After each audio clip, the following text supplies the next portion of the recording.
gente, comadres em ação. Tchau, tchau, tchau, tchau. Gente, hoje eu vou apresentar para vocês uma mulher que ela vive atrás da estrela. Acharam que atrás das grades? Não, ela coloca o povo na grade.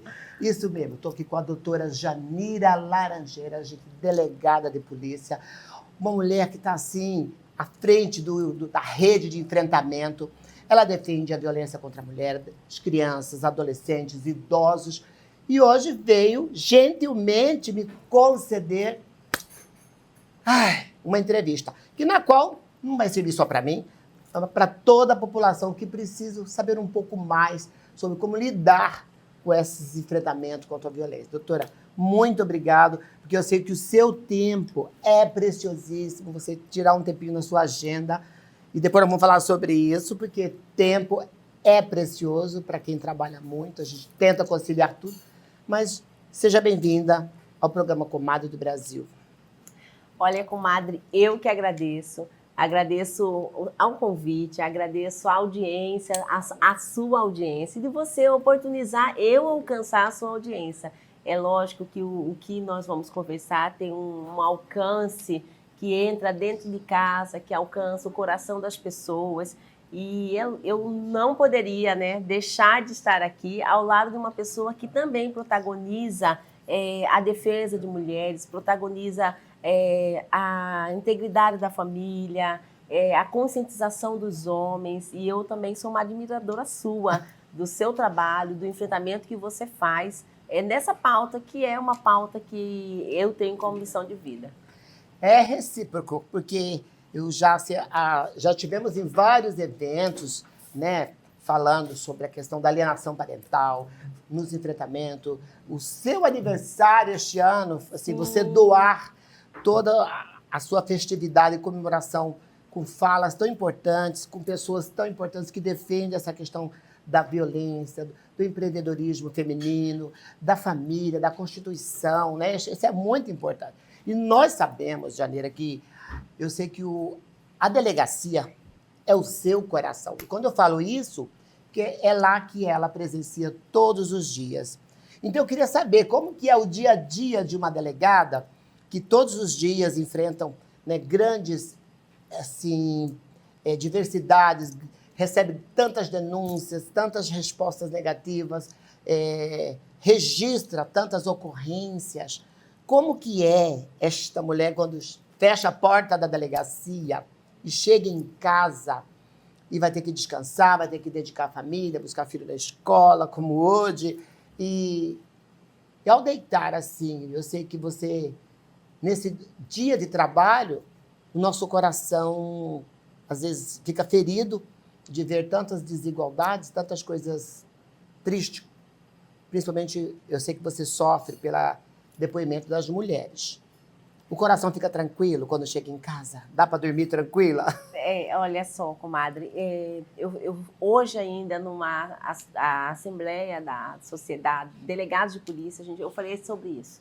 Eu falei que nós carregamos a dor, a história de cada pessoa que a gente atende. Seja no local de crime, eu que já passei por homicídios, então fiz local de crime, de suicídio, de feminicídio, de faccionado, de homicídios envolvendo facção criminosa, que tem muita crueldade, atropelamento. Então, eu já atendi muitos locais que impactam a vida. Já atendi crianças abusadas sexualmente, crianças lesionadas com maus tratos, né, por padrasto, por mãe, pessoa idosa em situação de maus tratos e de esquecimento, de abandono para as pessoas.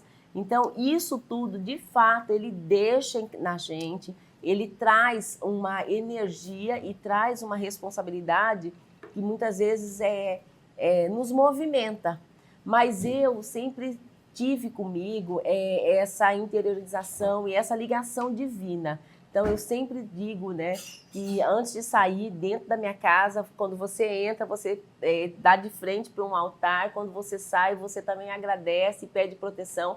Então, sempre quando eu entro na minha casa, eu peço para Deus, Senhor, que eu consiga, aqui nesse ambiente de paz, nesse ambiente de amor que eu carrego, né, que eu trago a minha família, que eu consiga achar soluções, que eu consiga encontrar e que o Senhor entregue também descanso e luz para uma investigação, para uma família, para a pessoa que eu atendo. Então, assim, não é fácil, mas a gente sabe que essa é uma missão que a gente carrega e é isso. Quando a gente está aqui na ponta, quando a gente decide fazer algo, a gente toma isso como verdade e não deixamos nos abalar, seja por qualquer outras intempéries, né? Porque os atritos, as turbulências, elas acontecem, ela é da vida humana. Faz parte, né? Eu acho que tudo na vida é um aprendizado. Acho que a gente nunca vai estar no lugar que não precisa estar. A gente nunca assume uma posição como a sua, que batalhou para estar nesse lugar, porque realmente você tem a competência de gestar, de liderar, de desenvolver, de transformar, de abrir portas, de ouvir. Eu sei que é uma força muito grande. Não é só poder, né? Tudo bem, delegada, né? Mas é uma missão como ser professor, né? Sim. É como você ser uma cozinheira, é como ser um barista, como meu amigo Marcos Vieira, que recebe tão bem aqui no Café Bar e Arte, que inclusive eu não posso deixar de agradecer por este momento, que ele sempre recepcionando artistas, autoridades aqui, porque aqui é o lugar da gente criar uma nova consciência. Consciência todo mundo tem, só que precisa criar uma nova consciência. E aqui você vê que é uma inspiração, é um bar, é um café que nos traz, remete, assim, a gente repensar um pouco na nossa história, na nossa cidade. E a gente sabe que hoje, né, você como delegada, a gente está no centro de Cuiabá e muitas vezes o centro está discriminado justamente, porque tem isso, porque tem aquilo, estão tendo muito assalto, as pessoas... E não é verdade, né? Quem frequenta sabe que aqui hoje é o lugar que mais tem acolhimento, alegria, bom preço. Sim. Olha, comadre, eu cheguei aqui emocionada. Ou melhor, já é a segunda vez que eu venho aqui num podcast aqui do meu amigo Marcos. E todas as vezes que eu venho aqui, eu sou tomada pela emoção. Porque eu lembro da minha adolescência, da minha infância, em que eu ia para o Cine Bandeirantes. Eu paro aqui, tiro foto do relógio da Matriz. Eu olho, coloco o celular e olho atrás de mim o relógio. Então, para mim, é viver. Eu que peguei ônibus. Antigamente, o ônibus não era direto para o CPA. Você parava na Praça da República. Então, a Praça da República, a gente parava ali, aquela fila quilométrica de ônibus, né, de pessoas na fila para a gente adentrar. Quando tinha fila, porque quando não tinha, era aquele tumulto que você invadia, quem entrasse primeiro ia, né, seguia. Então, assim, é a minha história. Quando eu venho para o centro de Cuiabá, e eu fiz justamente essa convocação para o meu público. Eu falei, venham para o centro de Cuiabá, o centro cultural, o centro histórico de Cuiabá. Aqui a gente revive a nossa história. Aqui a gente tem que desmistificar, sim, o fato, né, daqui ser ocupado por moradores de rua, estar desguarnecido por segurança pública, mas não é. Hoje a gente vê ali um posto policial. Eu que trabalho na Central do Flagrante de Cuiabá, eu vejo os casos de furto aqui na região central sendo solucionados rapidamente. Então, chega ali até de receptação. Já atendi receptação, porque a gente sabe que para ter o furto, para ter o roubo, tem que ter o lugar ali do suposto comerciante que está, de alguma forma, aberto as portas para receber esses objetos. Então, assim, a gente precisa desmistificar e ocupar mais o centro de Cuiabá. E aqui, Vieiras Café Bar é um lugar aconchegante, que a gente vê história, a gente vê cultura e a gente toma o melhor café. E eu já vi que tem até uma cervejinha aqui, né? Porque esses dias eu marquei uma reunião aqui, né, Marcos? E o meu amigo que estava me aguardando estava tomando uma cerveja. Eu falei, olha, mas como? É só porque eu tinha compromisso que eu não acompanhei ele. E ele consegue agradar a todos com um paladar único, individualizado. O atendimento, você vê que não é igual para todos. Cada um ele sabe conduzir, abrir o espaço, como se ele tivesse uma bola de cristal. E aqui você se sente assim mesmo, como você falou, acolhido. É como se alguém falasse assim, olha para sua história, valorize a sua cidade, né? Avalize as pessoas que precisam estar aqui. E eu avalizo você. Vem para cá, gente, porque aqui você vai não só conhecer um pouco mais sobre a história, porque esse prédio é bicentenário. Aqui você vai encontrar não só essa cafeteria com a gastronomia maravilhosa, como também tem até o nosso brechó. Chique da Elisângela. Então, você está num lugar que te remete a vários ambientes, a várias histórias. É incrível. Falando em histórias, eu sei que a sua história, não, como você já deu um breve relato, eu queria saber como que foi esse momento que chegou na sua mente, na sua cabeça e falou assim, eu preciso ser delegada, porque não só por questão de ver hoje como a mulher é tratada, o índice de violência. O que fez você tomar essa decisão? Foi essa visão de realmente apoiar as mulheres? Algum fato que aconteceu na sua família? Ou alguém que te falou assim, vai, eu acho que você tem essa força para nos representar?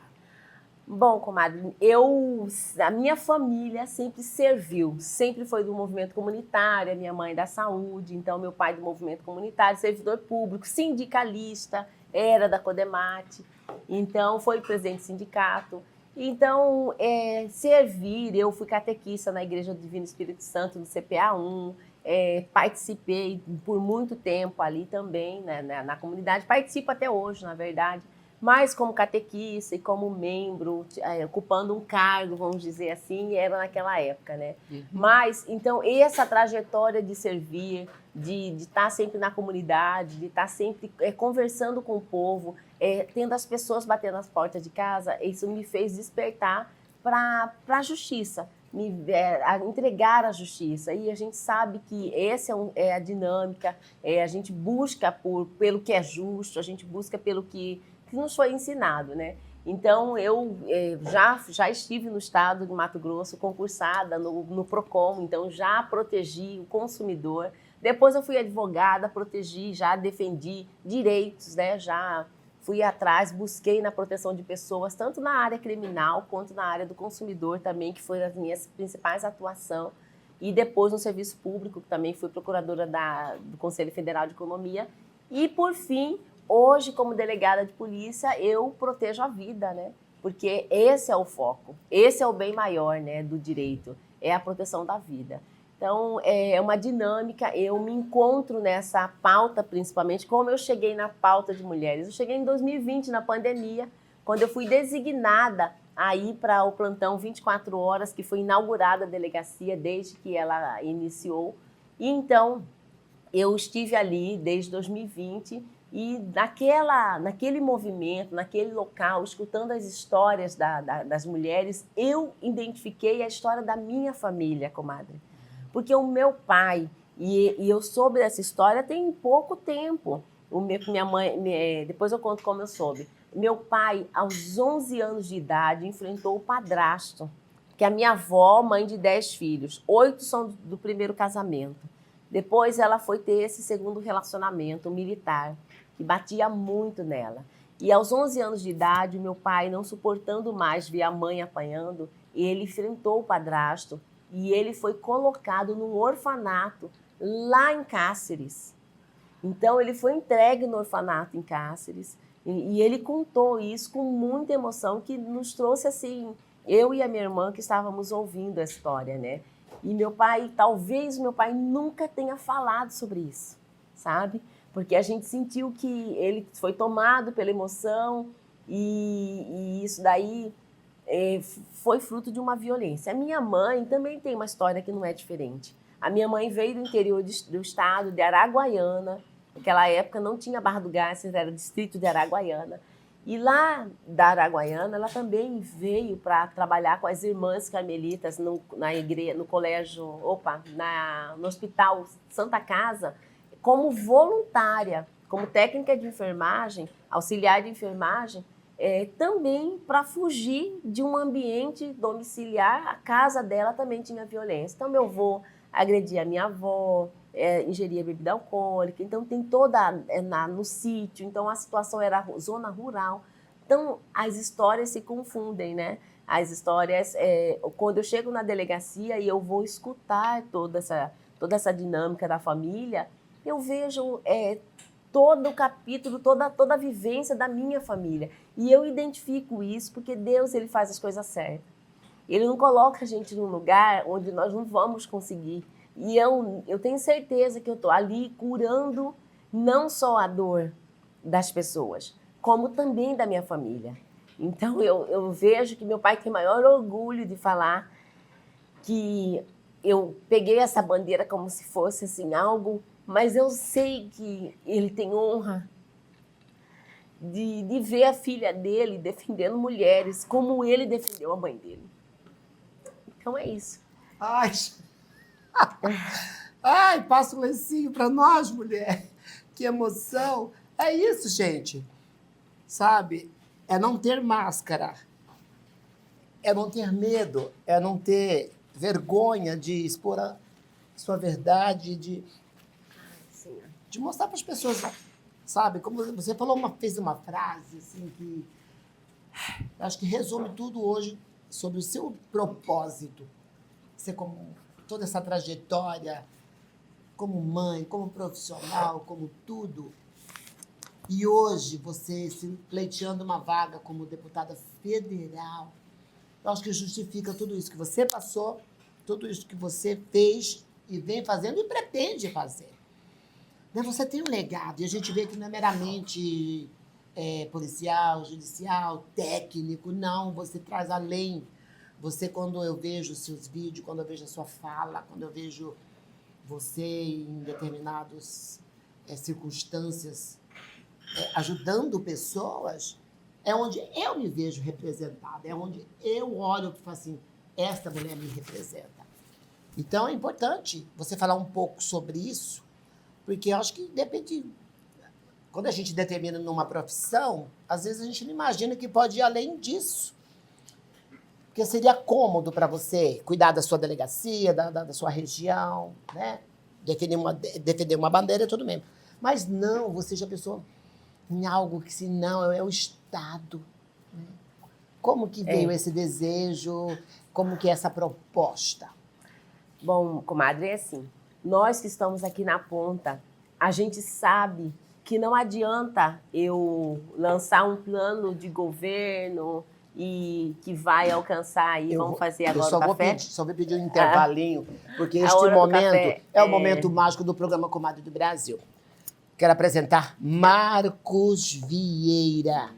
É o proprietário aqui do Café Bar e Artes. E ele aqui, gente, aqui é ao vivo e a cores.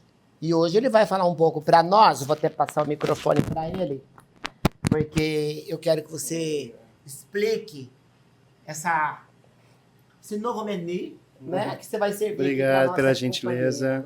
Nós vamos servir agora aqui um café na prensa francesa, tá? Servido na xícara chinesa, oriental, tá bom? Que é muito bom. Vocês vão poder ver a cor do café, né? O veludado do café e a cor do café, como que ele é feito, como ele é bem tratado. É uma prensa que não vai agredir muito o café e vocês vão deliciar esse café. Daqui a pouquinho já estou fazendo para vocês, tá bom? Uau! É isso, gente. Olha, na hora que eu cheguei ali embaixo, eu tentei explicar o café, eu falei assim, não, vou deixar para o Marcos, eu só falei que o café... Eu nem tento explicar, eu falo, você quer entender, vai lá. O meu papel é só entender essa alquimia, esse paladar aguçado, que até nos anima a ter um bate-papo. E esse café, ele nos alimenta espiritualmente, emocionalmente, intelectualmente, né? Sim. Segura um pouquinho aí, nós vamos para um comercial, já voltamos já para falar sobre esse delicioso café. Uou!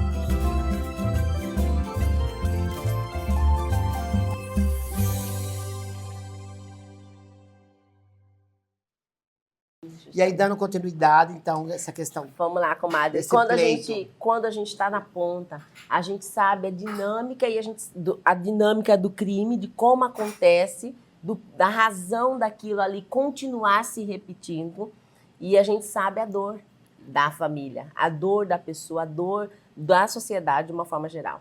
Então, a gente precisa de mais representantes que saiam daqui do chão, aqui, ó, da fábrica, daqui de onde a vida acontece, para que ele não vá lá e faça legislações que não vai alcançar efetivamente. Então, a gente precisa entender que hoje, se eu não fortalecer uma rede de proteção, se eu não entender que a mulher não precisa só de medida protetiva, ela precisa de medida protetiva eficiente.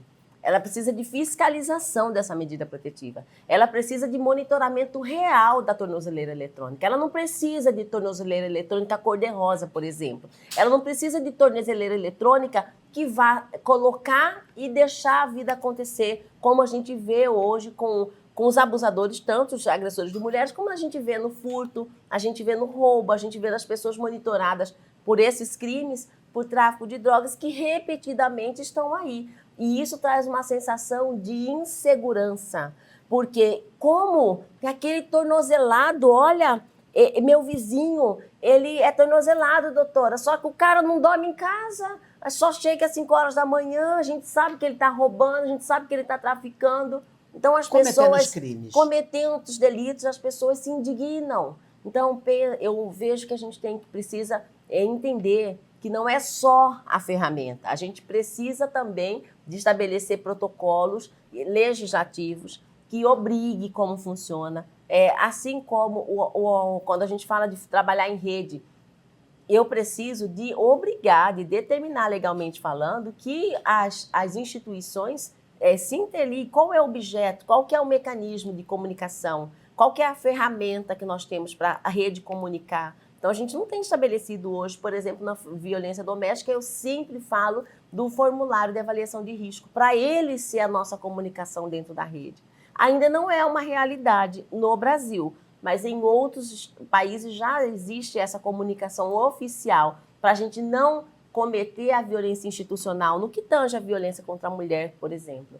Então, a mesma coisa é a ferramenta de proteção de criança e também de enfrentamento à violência contra a mulher. Eu não tenho legislação que obrigue a escola, um protocolo que obrigue a escola a como que ela vai acolher o relato voluntário, como que isso aqui vai entrar para a rede de proteção, para a segurança pública. Eu não tenho uma legislação que faça com que eu enfrente a subnotificação lá dentro da educação.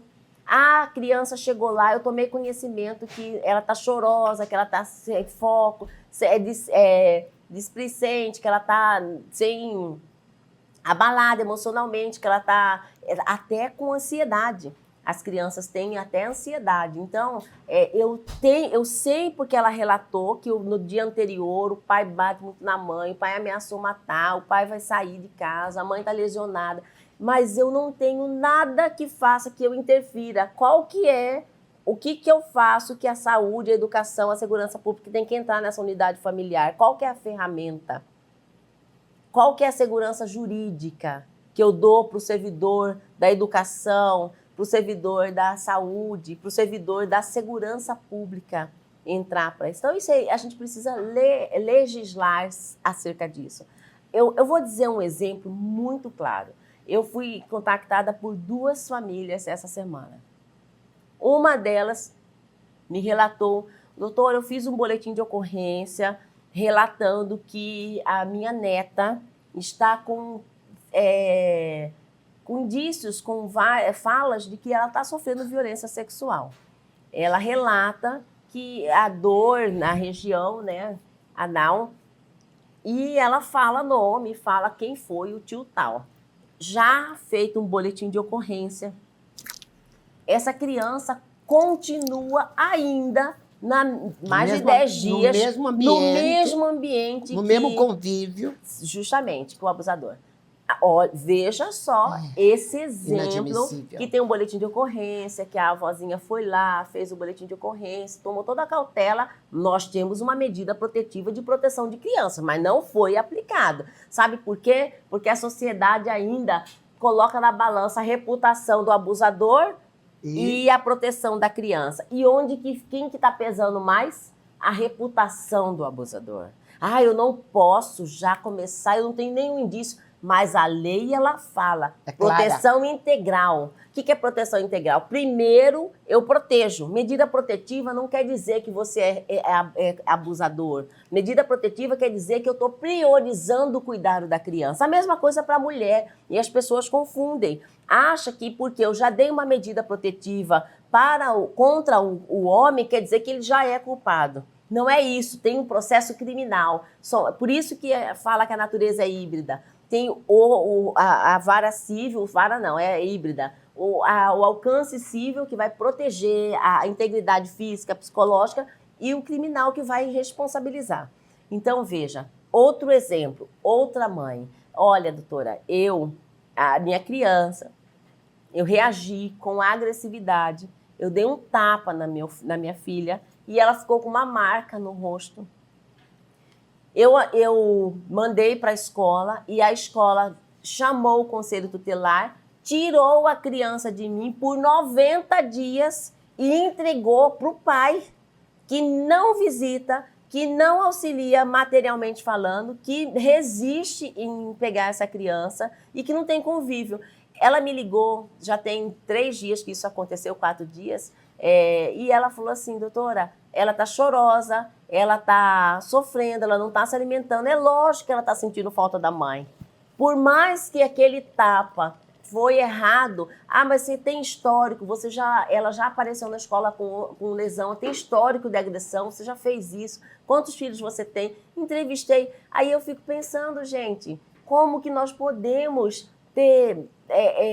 aí nós ainda estamos assim, você está vendo um tapa de uma mãe que reagiu à criança que cortou o cabelinho, a criança brincando cortou o cabelinho enquanto ela cozinhava, ela ficou nervosa, não estou aqui passando pano não estou falando que está certo, mas são informações muito pesadas, são crimes muito sérios que a gente não tem aí uma segurança jurídica para atuação da segurança pública, do profissional do conselho tutelar.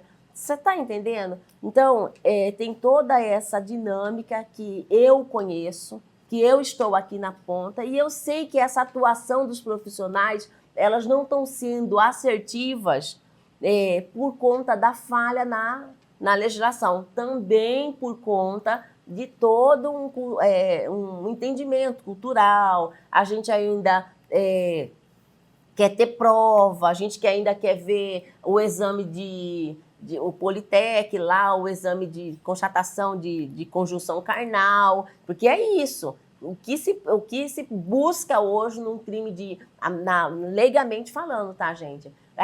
Estupro. Não, vamos ver se tem conjunção carnal. Se não tiver conjunção carnal, mas tem o ato libidinoso, mas a população ainda quer ver o ímen rompido, ainda quer ver um machucado, uma lesão.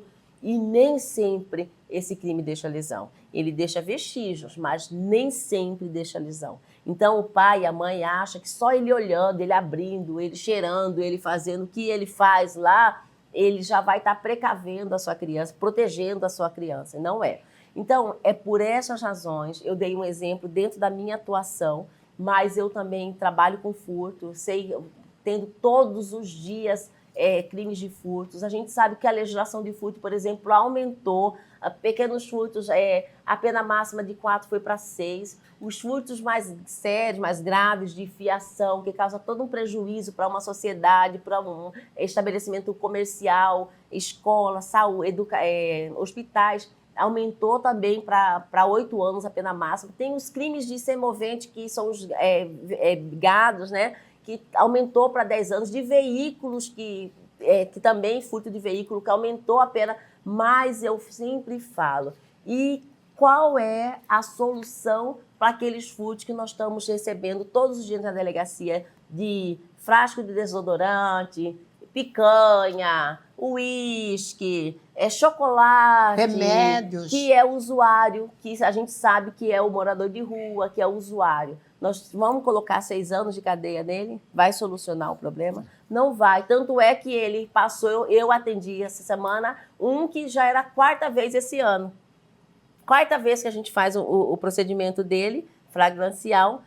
esse ano. Por quê? É a segurança pública que está falhando? Não, porque a segurança pública não se faz só com lei, só com pena, se faz de mãos dadas com saúde, com assistência social, porque quando eu vejo ali, eu ainda sou uma delegada que represento por uma internação compulsória, eu sou uma delegada que represento para um encaminhamento para uma saúde de um usuário, para um ofício para assistência social, mas isso também não é uma obrigatoriedade, isso também não está... Quando você detecta isso, isso daí não tem um protocolo, isso daí também não é. Então, o delegado, ele olha friamente a lei, faz o flagrante ou não. Agora, tem delegados e delegados.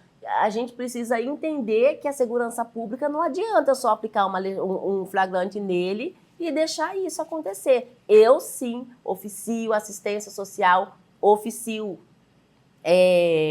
os CAPs, né, da vida, peço para o juiz, represento por internação, peço tratamento adolescente. Então, assim, infelizmente ou felizmente, hoje eu, com toda essa experiência que eu tenho, com toda essa vivência que eu tenho, eu sei e eu quero chegar lá no Congresso Nacional justamente para isso, para legislar e alcançar esse público aqui. Sabe por quê, gente? Porque...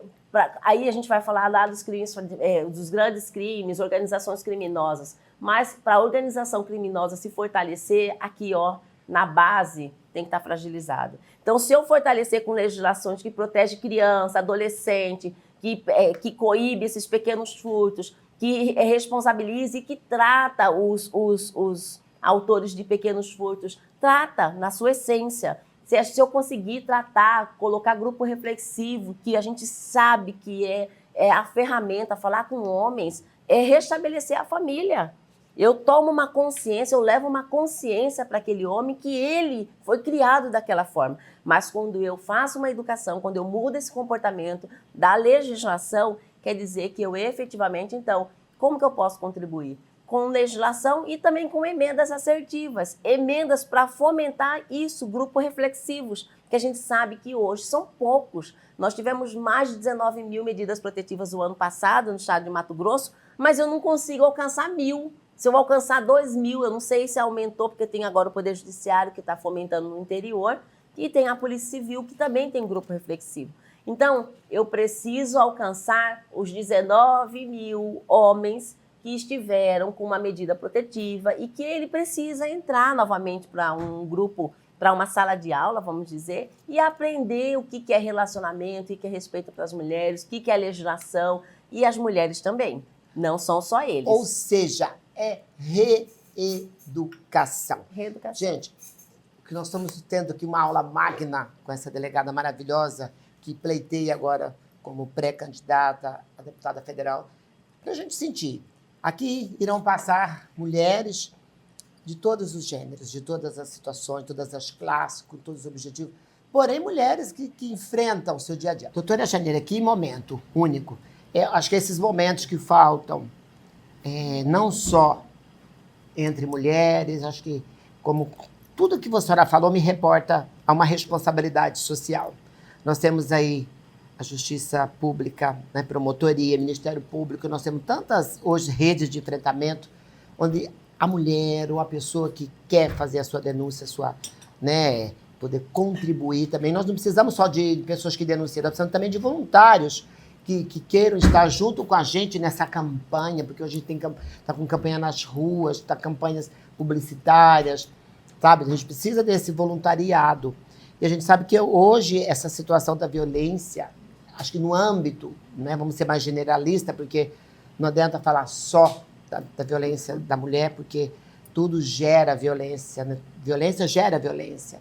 E tudo começa com um grito, tudo começa com uma proibição de uma roupa, um soco na parede, e onde as pessoas acham que isso é normal.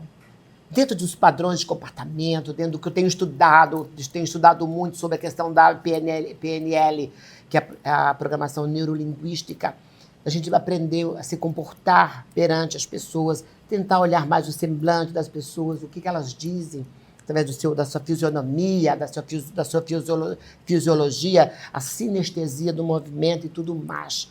Então, é uma questão responsabilidade das políticas públicas, sim. Então, eu te vejo neste lugar por ser mulher, porque uma mulher sabe o que a outra passa, uma mulher sabe o que é ser família, uma mulher sabe a dor de uma mulher, como tratar uma criança assim. Eu fico feliz quando vejo muitas mulheres pleiteando cargos, seja eles políticos, profissionais, sociais, para poder, empresariais, não podemos esquecer das nossas pequenas empreendedoras da agricultura familiar. Eu tive recentemente na região de Acurizal, dialogando com as mulheres rurais, que elas são vítimas da violência doméstica, primeiro porque trabalham no trabalho pesado, e muitas vezes sol a sol, e às vezes a gente tem que se submeter a ser a mulher ideal, e ela não tem tempo para cuidar da sua beleza, da sua saúde, da sua autoestima, e ela está ali pronta para servir. Então, assim, diante de todo esse contexto que o mundo está hoje, eu queria que a senhora deixasse, assim, né, a Tribuna de Combate do Brasil, o programa do Brasil que está pronto para te ouvir, uma mensagem, sabe, de apelo, sabe, de mostrar que onde você chegou não é para denigrir ninguém, não é para confrontar, porque a mulher não quer competir com ninguém, ela só está ali para realmente acolher, né? Acolher, fazer diferente. E fazer diferente. Mostrar que a mudança, ela começa através de você. E a mudança é quando você usa o seu amor para tocar o outro. Justamente. Eu quero deixar a mensagem de que você olhe para a sua família. Né? Então, hoje a gente sabe, a gente quer mudar o Brasil, a gente quer mudar o local onde nós estamos, mas vamos primeiro olhar para o nosso núcleo familiar. Né? Qual é a dor que eu vivencio? Eu vivencio silenciamento, eu vivencio violência, eu já me silenciei para não estragar o ambiente. Eu já me silenciei diante de um abuso sexual ou de um assédio sexual, aquele constrangimento que é causado pelo vô, pelo tio, pelo amigo da família, pelo primo, pelo pai, muitas vezes. Eu já vivenciei isso. Isso que eu quero mudar, isso que eu quero abrir. Eu ergo a minha voz justamente para isso, para dizer para as mulheres principalmente e para os homens, primeiro que eles nos respeitem e depois que as mulheres não se silenciem, que ela precisa buscar ajuda para você e para seus filhos principalmente. E a gente tem que entender que hoje nós vivemos ainda num mundo de faz de conta. A gente ainda julga, a gente ainda quer corresponder às expectativas da igreja, do vizinho, da família, que a igreja ela pinta, né? Que eu tenho que casar, eu tenho que ser para o resto da vida. Mas os irmãos não sabem a que preço eu mantenho a minha casa, a minha família, a que preço eu mantenho aquele local de trabalho, como que eu estou vivenciando, o que eu estou suportando ali dentro. Então é sabendo e ouvindo todas essas dores de mulheres, principalmente, que eu estou nesse desafio, nesse movimento, porque eu entendo que hoje, quanto de mulheres que eu ajudo, o local onde eu pleiteio, onde eu quero estar, eu vou conseguir ajudar muito mais.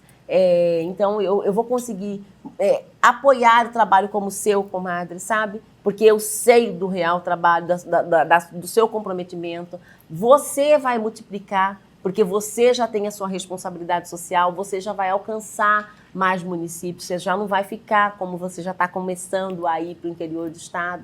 Então, eu lembro desde o começo, que ainda era em Cuiabá, mas hoje eu fico muito feliz de ver o seu trabalho no interior.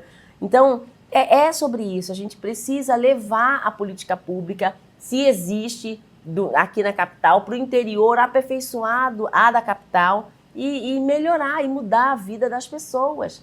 Porque é só quando a gente cuida de gente, não é analisando letra fria de lei, que a gente vai cuidar de pessoas. A gente precisa dessa humanidade, dessa humanização do cuidado, do atendimento, para que a gente efetivamente entregue o que a pessoa precisa, porque ela não precisa só saber que ela tem um boletim de ocorrência, ela precisa efetivamente ser protegida. É para isso que eu estou me colocando aqui, nesse movimento, pedindo a que analisem a minha trajetória de vida. Eu também não nasci pronta, eu não nasci delegada, eu nasci de uma família que teve violência, e eu trago, sabendo dessa verdade, que eu trago tudo isso como uma missão, e é uma missão de vida, porque a minha história também não foi fácil. Né? Então, eu agradeço mais uma vez esse espaço e agradeço a oportunidade desse café. O espaço está aberto. esse programa, eu falo que é a tribuna. O meu propósito é isso, dar voz às mulheres, às famílias, ao Soma, quem quiser, junto à sociedade e à autoridade. Então, agradeço a sua presença e para esta mulher, ó, uou, eu abro o leque. Amiga, sucesso na sua trajetória. Sigam lá. Delegada Janira, comadre do Brasil, e Vieiras Café Bar. Vieiras Café Bar. E um brinde à nossa olha, vida. Amém. Amém.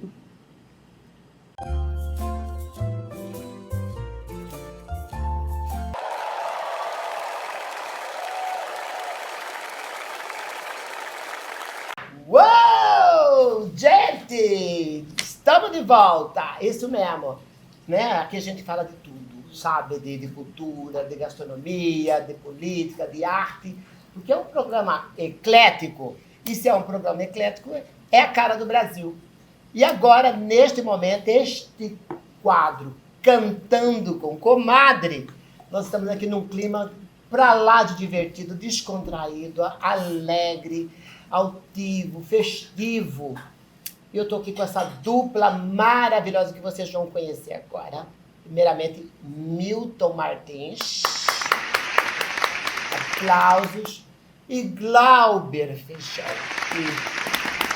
Eu vejo vocês dois como se fosse uma feijoada. Não combina nenhum sem o outro, você sem ele.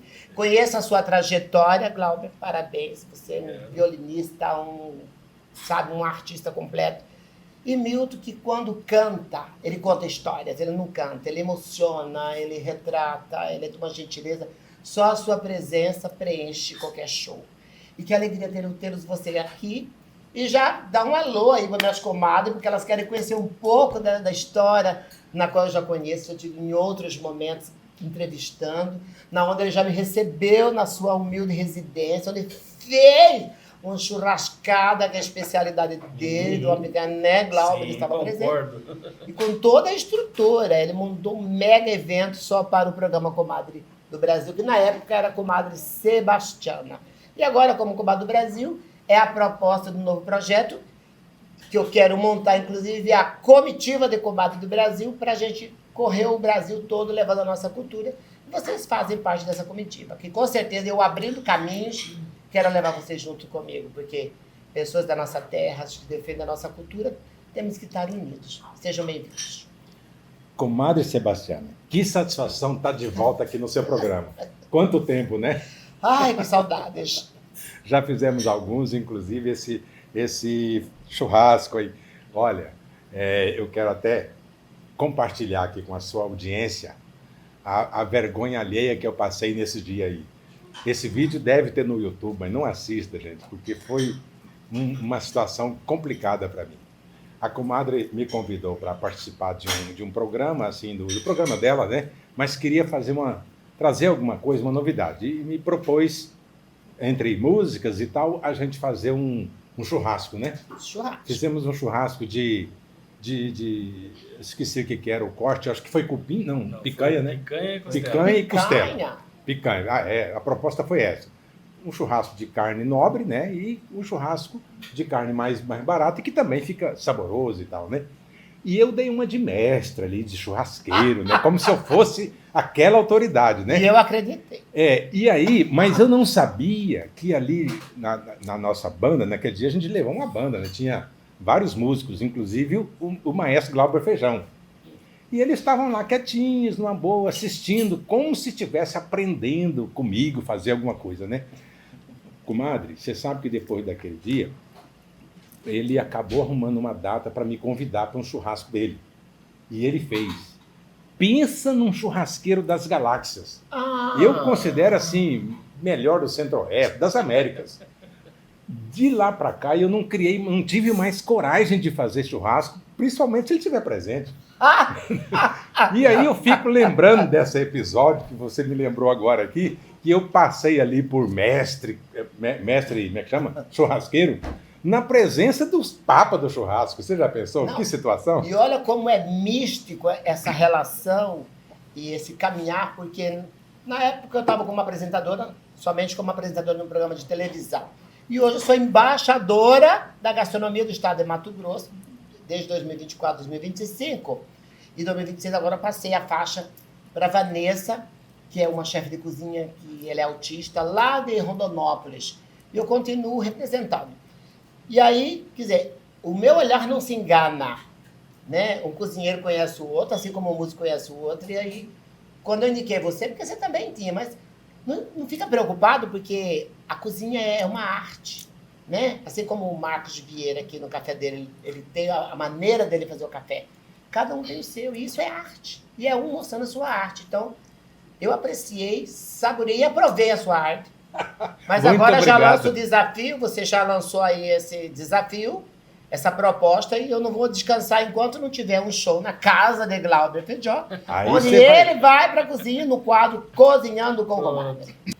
Eu falo que na vida, o artista, em todos os gêneros, né, musicais e teatro, existe uma relação, né, uma cumplicidade. E aí eu queria saber desse casamento de vocês dois, esse casamento musical, como que surgiu esse encontro do Feijão com o Milton? Como que foi esse encontro? De repente, um belo dia você viu ele tocando, e falou, opa, vamos fazer uma parceria, e como que foi? Aí não larguei mais ele. E aí Deus também me ajudou, que ele tem uma tolerância. Pensa, diz que na Bíblia lá parece que o mais tolerante era Jó, parece, né? É esse que ganha. Porque a tolerância que ele tem para me tolerar, né? Para me ensinar, para me conduzir para o caminho da música e tal, é impressionante. Então eu acho que foi Deus que colocou o Glauber Feijão no meu caminho para poder eu conseguir realizar, talvez tardiamente, não sei, um pouco desse meu sonho musical. E ele está me ajudando nisso desde então, né? Não me abandona, e eu falo, não me larga não, vamos para frente. Mas eu vejo, Milton, que ele não faz esforço nenhum para dizer eu cansei ou eu não quero mais. Eu vejo que é uma cumplicidade, porque existem pessoas e pessoas, né? E aí esses encontros que são inusitados, que aparecem na nossa vida, vêm justamente porque a gente também tem uma energia que atrai as pessoas que acaba sendo uma relação. Quando eu falo deste casamento, é a voz com violão, é a voz com a interpretação, ou até mesmo para nosso telespectador que é música. E antes de vir a música, eu vou chamar o cafezinho da hora, que nós estamos aqui, agora vamos tomar um chá. Chá, por Deus, o que é esse, né? Porque aqui é café, chá, cappuccino, aqui o Marcos Vieira, ele prima em bem receber, e ele tem bebidas para todas as ocasiões. Quer um drink diferenciado? Tem, com álcool, sem álcool. Quer um chopinho gelado, uma cervejinha que tem, um cafezinho turco, café inglês, café japonês, poconês, tem todo. Tá? E daqui a pouco ele vai falar um pouco desse chá, porque tudo dele aqui é meio exótico, tudo muito bem formulado. E aí, ó, é todo um ritual, é todo um cerimonial. Gente, venha conferir, vem aqui, ó, na Pedro Celestino, esquina aqui com a Campo Grande, abaixo da prefeitura, aquele casarão de esquina. Vem pra cá.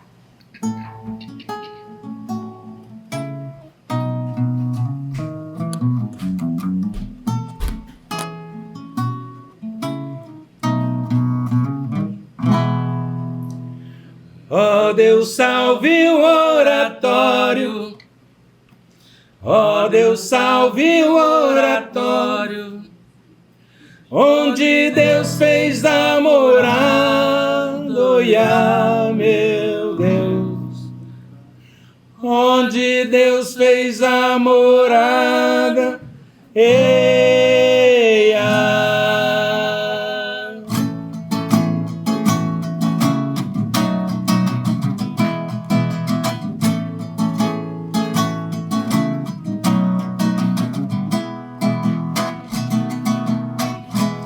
Ó Deus, salve o oratório, ó Deus, salve o oratório, onde Deus fez a morada, oi, ai, meu Deus, onde Deus fez a morada, eia.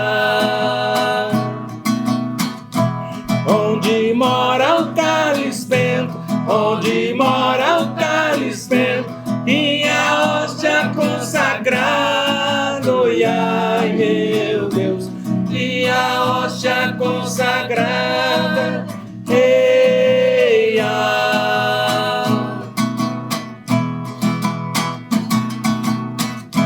de Jessé nasceu a vara, de Jessé nasceu a vara, da vara nasceu a flor. Oi, ai, meu Deus, da vara nasceu a flor. Ei,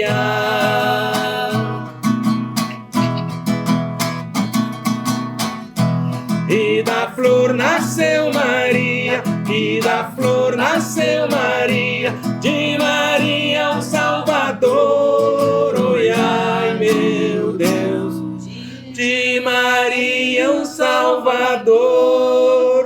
Ei,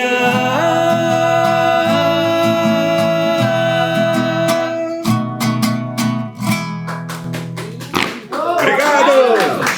Gente, olha, programa Comadre do Brasil é isso. Tem auditório, é ao vivo, é a cores, é emoção. Desculpa, viu? Por esse momento, porque você me trouxe, sabe, uma recordação tão forte da minha vida. É o que eu falo. A música, ela traz a nossa retratação da vida. Ela conta. Quando eu falei que você conta histórias, você é tão feliz nesses repertórios que vocês trazem, porque que a gente não vê mais hoje em alguns repertórios. E aí você me trouxe, neste momento, a minha avó, que foi aqui praticamente que me criou, e meu amado pai, que faleceu há 3 anos. Então, eu senti tão forte essa presença da espiritualidade. E música é isso, quando a gente canta com essa devoção, uma alma, encanta. A gente tem um repertório assim, bastante eclético, mas o que mais a gente canta, né, como segundo os grandes artistas aí, né, nos orientam, nós temos que cantar o que o povo gosta. Justamente. Mas a gente também gosta de cantar o que a gente gosta. Um chai. E o que você trouxe de chai para nós? Explica. De 6 ervas. Um chá de de 6 seis ervas. Aham. Colocado. Olha aí. É para deixar os cantores calminhos. Sim, eles falaram que... Porque eles já me acalmaram, Marcos. Me acalmaram a alma, me fizeram até eu chorar. Já me impactou na primeira música. Como que pode isso, Marcos? pois é, Você já pois imaginou é. um repertório? Toda emocionada aí. Para, guri. Uma varanda dessa, como aqui o seu espaço. Uma varanda popular, uma varanda sertaneja, uma varanda cuiabana. É aqui, É aqui. né? Com No Vieiras. certeza. E E estão aí? convidados para vir pro sarau. Olha aí. Para tocar aqui no sarau do Vieiras. Uai. Olha aí. Né? Com certeza. Hoje vai ter encontro de poetas, poetisas. Glauber, da onde que surgiu o nome? Feijão. É um batismo ou é um apelido? Da onde que surgiu o nome Feijão? Porque todo mundo conhece o Feijão, né? Não, tô falando Feijão, o artista. Mas às vezes as pessoas querem saber por que Feijão. Glauber Feijão foi nos... Não, Glauber Feijão não, Glauber é o nome, né? Feijão foi nos tempos de escola. Eu cantava com um colega assim no recreio, né? Segundo ele, eu não lembro disso, as pessoas nos chamavam de arroz e feijão. Aí eu só soube disso quando ele me convidou para entrar numa banda que ele tocava, e aí eu entrei no portão assim, bati no portão na hora do ensaio, aí abriu a porta e ele disse assim: "O feijão chegou, chega aí, feijão." Aí eu olhei para trás para ver se tinha alguém chegando também. Feijão, eu sou feijão? Sim, feijão, chega aí. Aí fiquei feijão. Lá em Rondonópolis, onde eu morava, né? 30 anos atrás. E é o prato principal, arroz e feijão. Então, olha aqui, arroz. E eu estou aqui, apaixonada por vocês, apaixonada por esse espaço que é o Café Bar Vieira, sendo que aqui também tem um outro brechó que eu sou apaixonada, que é aqui que muitas vezes vem o meu look. E aí convido vocês para virem conhecer esse espaço. Agradecer mais uma vez a audiência, a TV Mato Grosso, esse canal de toda a nossa rede mato-grossense, que pega em toda a Baixada Cuiabana, que tem uma programação incrível. Inclusive, acabando o programa, continua ligadinho aí, que tem muito mais para vocês assistirem. E eu vou estar aqui agora passando as considerações para Milton Martins, para Glauber Feijó, deixando uma mensagem para os nossos telespectadores, que é um momento único, né? E lógico, e vamos finalizar uma música linda para encerrar com chave de ouro. Agradecimentos especiais à minha equipe, da Criate, ao André Nosas e à Excelência Agência. Amigos, desejo para vocês sucesso nessa trajetória, boa sorte, que há muitos contratos e que vocês têm que percorrer o mundo, né? Nem o Brasil. Porque esse repertório não se ouve mais, é de uma riqueza, é de um resgate assim incrível, e é isso que a gente precisa. Por isso que a gente tem esse lema antigo que fala recordar é viver, que foi o que aconteceu comigo, que eu tenho certeza que muitos que estão em casa devem ter se emocionado junto comigo.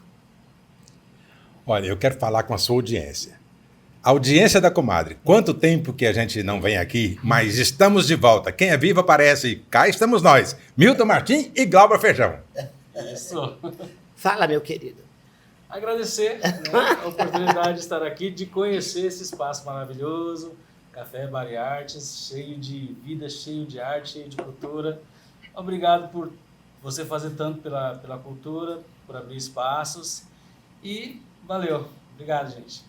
Gente, eu quero agradecer imensamente. Semana que vem estarei recebendo uma homenagem, né, um título dos direitos humanos da comunidade GLBTQIA+, o prêmio René Freitas. Então, me sinto honrada e é justamente, né, quero agradecer ao nosso presidente do Grupo Livremente, Clóvis Arantes, por me conceder essa homenagem. Estarei sim presente, abrilhantando e reconfirmando mais ainda o meu legado, o meu juramento em defender cada vez essas pautas tão importantes, que é a nossa qualidade de vida. Redes sociais, sigam lá. miltonmartin.cba. @Glauber Feijão. E, ó, é show garantido. Tá esperando o quê? Já risca lá, já contrato. Então risca para mim que eu levo ele para vocês. E até o próximo programa. Vamos de música.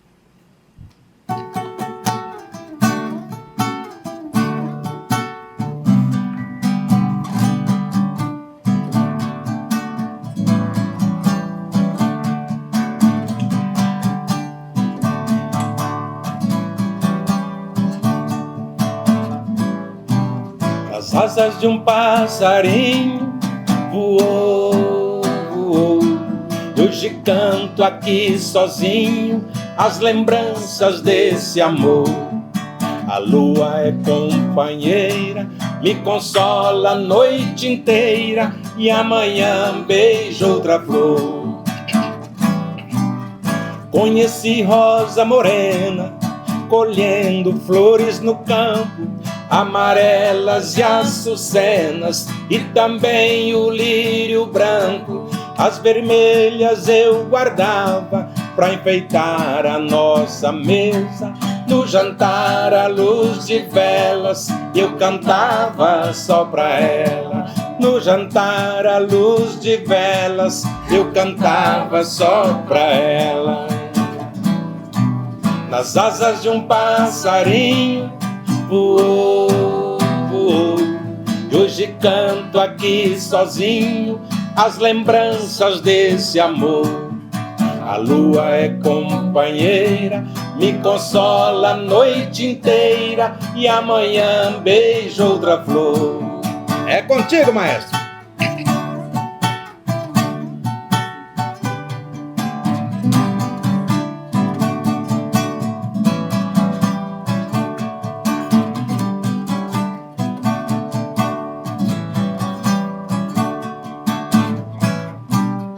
Conheci rosa morena, colhendo flores no campo, amarelas e açucenas, e também o lírio branco. As vermelhas eu guardava pra enfeitar a nossa mesa.